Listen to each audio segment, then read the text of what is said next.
Joining me now from Southern California, financial expert, president of Wilsey Asset Management and Daily Ledger contributor, Brent Wilsey. Brent, I'm glad you're smiling because it's really hard for me. I'm not even looking at the numbers on Wall Street right now. I'm looking for a bottom. I think we're probably approaching a bottom there. But first, these so-called financial experts that are predicting the worst calamity since 1929, the environment is so different. And this is so artificial, Brent. We have a strong economy. We have a foundation of a very strong economy. Plus, we have a very pro-business president. Back in 1929, we had neither.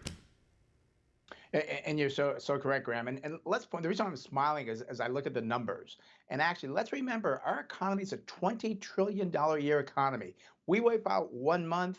That's only 1.7 trillion. We still got a lot left to go here. And also, too, I looked at the money supply, the M1, M2, those combined $20 trillion in cash virtually on the sidelines that can come back in when the coast is clear and this crazy coronavirus is gone, which I believe we're going to have a boom summer because of all the pent-up demand of people saying, I need to get out. I need to go to the restaurant. I need to go to the bars. I need to go have fun again. Right. Okay, talk a little bit more about the M1, M2. A lot of people don't know exactly what you're talking about there.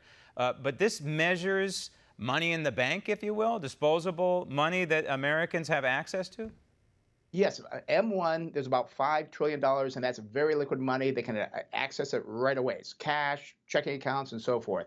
M2 is a little bit longer. That could be like a time deposit, could be a money market, still very liquid money. So when you need it, it's there for you. So a lot of liquidity that I've not heard anybody else talk about this yet. I don't know why. And so this is common sense. This is the kind of common sense conversation that Americans need to hear, Brent.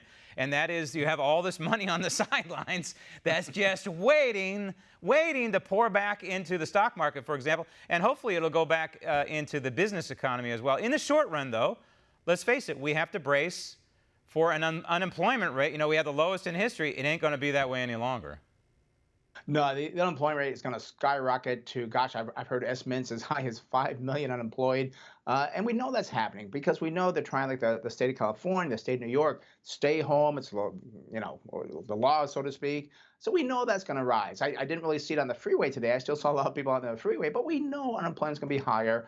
It could be as high as maybe 6 to 10%. But I do again want to point out the Great Recession, which I've heard people say, oh, this is like the Great Depression. It is not. The Great Depression was 24.9% unemployment, and they had no chance of turning things around because they didn't have all the cash. They didn't have the great economy that we have, which will return to quicker than a lot of people believe. Yeah, a lot of these engines are stuck in idle right now, and it's painful to watch them be in idle, but hopefully when this is over, and it's going to be very soon, I think a matter of weeks, hopefully less, I hope it's days, but I think weeks, those engines are going to be put in high drive for sure. Brent, thank you. Want to see more videos like this?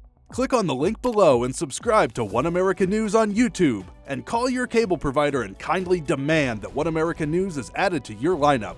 Call and subscribe today.